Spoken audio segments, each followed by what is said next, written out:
Hey everyone, I'm Alex. Thanks for clicking and welcome to this lesson on expressions with run. Today, we're going to look at 5 expressions that use the word run and look at the meaning of the expressions as well as some sentences that use them. So we're going to look at the meanings and some context for each one. A lot of these are phrasal verbs. So let's have a look. And we'll start with the first one, which is run into. So the sentence says, I ran into my cousin on the bus.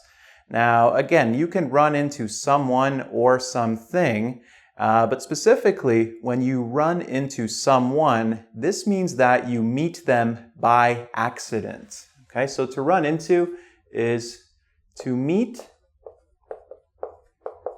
by accident. Now, what I mean when I say by accident is you were not expecting to see this person. So if you run into a person on the bus, it's like, oh, hey, I didn't expect to see you here. You can run into people everywhere. We do this all the time in our lives. If you are shopping at the grocery store, maybe you run into your sister, your brother, your mother, a friend, a classmate. So think of places that you can meet people unexpectedly, by accident. You can run into people on the metro, the subway, the train, the bus, anywhere in public, okay? So, and you can use this in the past tense, in the present tense, in the future. Future is a little weird. It's like you could say, I hope to run into you there at the concert, for example, okay? The next one says to run out of something. So the ST means something. Now the sentence is, we're running out of juice. So if you live with someone, whether you're married or you have a roommate, and you look in the refrigerator and you see the juice is almost finished. So if you run out of something, it means that you use it until there is no more left. You have finished all of it. So, to run out of something, to use until finished. Now, I use the example of juice because this is an expression that is commonly used with food items in your refrigerator. So you can say, we ran out of milk, or we ran out of bread, we ran out of juice. A very common thing that we run out of is gas in your car as well. So you can say, I'm running out of gas. Or you can also be out of something. So you can also say, we are out of gas, or we are out of juice. We are out of milk, for example. Okay, to run behind. So the sentence says, sorry, I'm running a little behind. Now, what do you think of when you think of running behind? Okay, you're not with the person in front of you, you are behind them. So if you're running behind, essentially you are running late. So you're not on schedule. Okay, so to run behind, to not be on schedule, essentially to be late. So you could, if you have a meeting with a friend and you call them and you say, sorry, I'm running a little behind.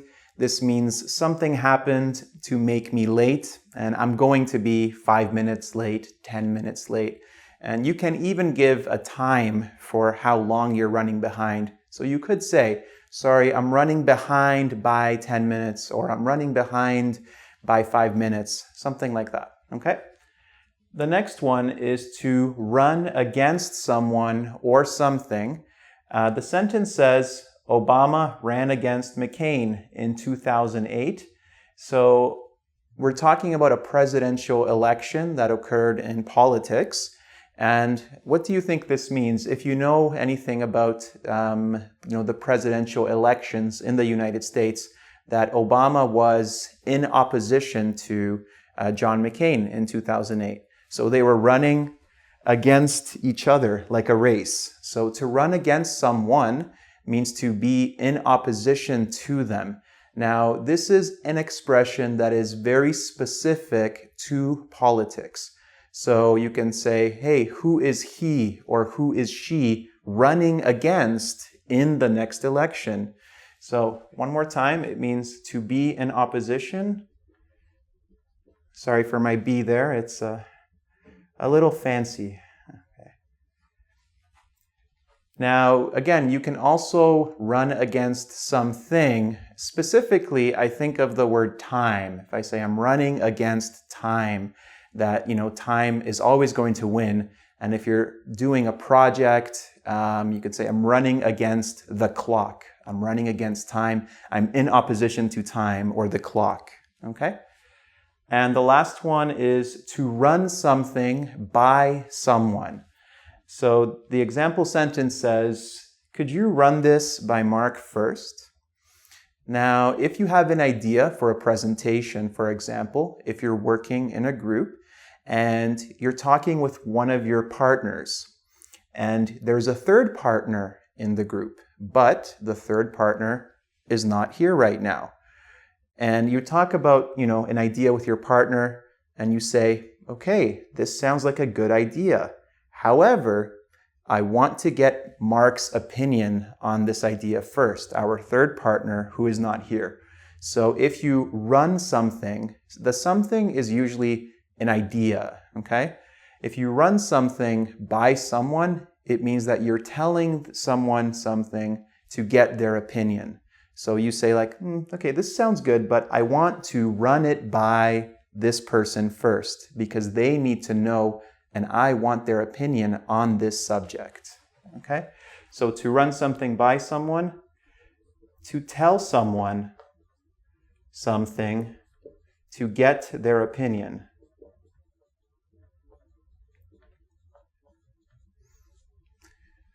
Now, you can also use this expression if you're surprised at the news that someone gives you and you don't believe them 100%. So if someone says something shocking and you say, whoa, could you run that by me again? Okay, so this means that, could you tell me that one more time because I didn't understand, I don't believe you. Sometimes you weren't listening, so you can say, sorry, I wasn't paying attention. Could you run that by me again? Okay? All right, guys, so from the top, we have run into. To run into means to meet someone unexpectedly or by accident in public. To run out of something is to use all of something until it is finished, until there is nothing left. And one more quick note, you can also run out of abstract things. So you can say, I am running out of patience, or I ran out of patience. To run behind is to not be on schedule, to be a little late. To run against someone is to be in opposition to someone in politics, or also to be, in opposition to something like time or the clock. And finally, to run something by someone is to tell someone your idea or something to get their opinion on it because you're not sure 100%, how they're going to feel. So if you want to test your understanding of this material, you can do the quiz on engvid.com. And don't forget to subscribe to my YouTube channel. I'll see you soon. Bye.